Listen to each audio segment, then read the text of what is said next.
বানর ও কুমিরের বন্ধুত্ব। এক নদীর তীরে এক বিশাল জাম গাছ ছিল। সেই গাছে বাস করত এক চালাক বানর। প্রতিদিন সে মিষ্টি জাম খেত এবং আনন্দে লাফালাফি করত। নদীর মধ্যে বাস করত এক কুমির। একদিন কুমির তীরে এলো, বানর তাকে দেখে বলল, তোমাকে তো ক্লান্ত দেখাচ্ছে, একটু বিশ্রাম নাও। কুমির গাছের নিচে বসল। বানর তাকে মিষ্টি জাম খেতে দিল। কুমির জাম খেয়ে খুব খুশি হল। সে প্রতিদিন আসতে লাগল। এভাবে তাদের বন্ধুত্ব হয়ে গেল। একদিন কুমির তার স্ত্রীকে এই মিষ্টি জাম সম্পর্কে বলল। স্ত্রী কুমির বলল, যে বানর এত মিষ্টি জাম খায় তার হৃদয় নিশ্চয়ই আরও মিষ্টি। তুমি তার হৃদয় এনে দাও, আমি খাব গু। কুমির দোটানায় পড়ে গেল। কিন্তু স্ত্রীর জোরাজুরিতে সে রাজি হল।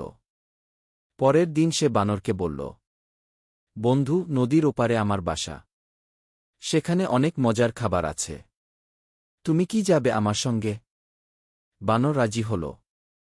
সে কুমিরের পিঠে চড়ে নদী পার হতে লাগল।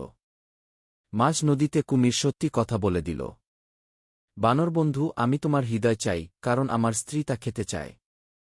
বানর ভয় পেয়ে গেল, কিন্তু সে চালাকি করল। ওহ, তুমি আগেই বললে না কেন? আমি তো হৃদয় গাছে রেখে এসেছি। ফিরে চলো, গাছ থেকে ওটা নিয়ে আসি। কুমির বিশ্বাস করল এবং গাছের কাছে ফিরে এল।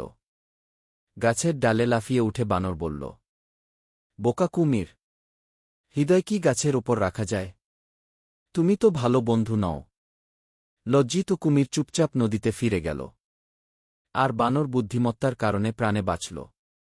শিক্ষা: মিথ্যা বন্ধুত্ব থেকে সাবধান থাকা উচিত এবং বিপদে বুদ্ধি ব্যবহার করা প্রয়োজন।